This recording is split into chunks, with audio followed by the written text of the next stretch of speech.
Well, I figured as long as I'm out here doing stuff outside and telling the story of the big blue bus, I may as well try firing up my Bronco.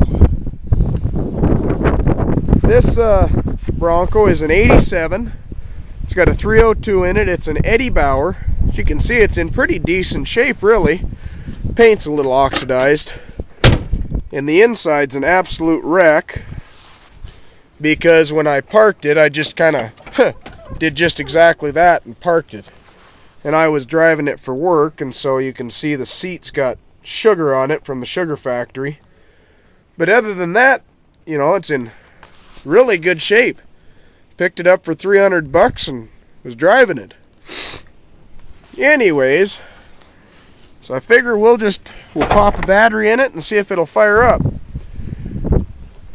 The reason I parked it was because the transmission started making a clunk and the motor was getting really tired. So I just decided it was time to park it and get some work done to it and pull it out of the lineup later.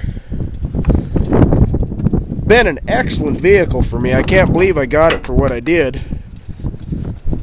But, you know, that's the way these things go. So far, all I've done to it, well, when I first bought it, I guess, it leaks oil like a sieve.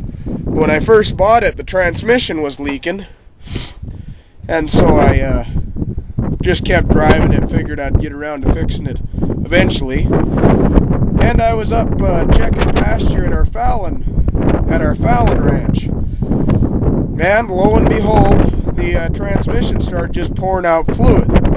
Well, I thought, well, if I could just make it to Terry and get enough transmission fluid to get it into Glendive, then I could get it home from there. And got to Terry, ran it completely out by then. They only had 3 quarts of transmission fluid, so I put in what they had and headed on back, and I made it about back to Fallon when the transmission puked again. So I opened up the transmission and put a seal in it. Put a seal in the transmission and filled it up with transmission fluid and Lucas blend. Worked great for about 150 miles, and then all of a sudden it just wouldn't shift out of second gear. So I ended up pulling the transmission apart and just rebuilt it, and it was great after that. But now I have a 302 down in the shed that I've shown you guys, my big mysterious shed, and that one's bored 030 over, has an RV cam in it, and just some mild work like that, and it's only got about 30,000 miles on it. And so that motor will go this way it sits, and then this motor, if all goes as planned, will go into my my Mustang. But anyways, so I got the battery in it, so we'll try firing it up, see what happens. I haven't fired this thing up since about December.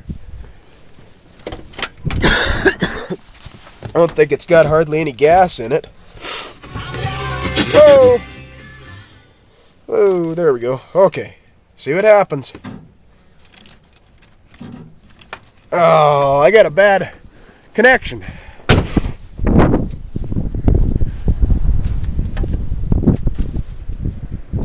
I don't think that's a bad battery. That should be a good battery. Try it again.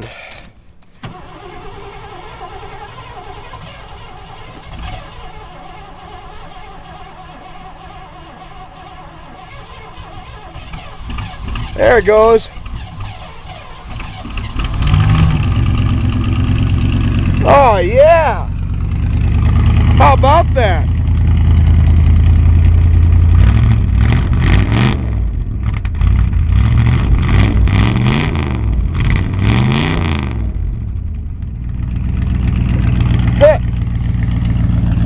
We like it. That's all right for a 180,000 mile V8. Sounds pretty good too.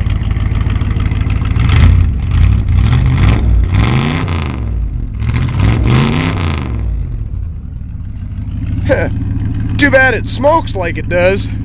I'd keep driving if it didn't.